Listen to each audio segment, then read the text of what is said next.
ما باید اعتماد داشته باشیم به خدا.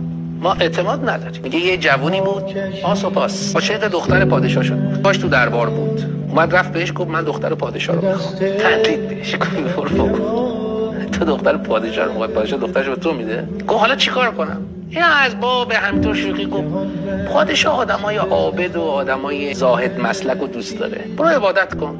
رفت کنار یک کوی و نشست اونجا و شروع کرد به عبادت کردن.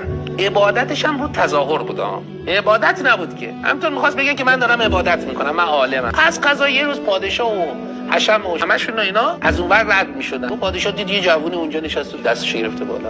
گفت این کیه؟ گفتن آقا این جوونیه، مدت ها اومده اینجا عبادت. گفت صداش بزنید بیاد اینجا.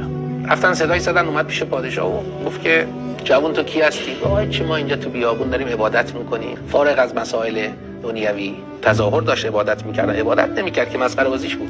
گفت چه بسیار عالی، من یه دختر دارم، دوست دارم این دخترمو بدم به تو، داماد من میشی؟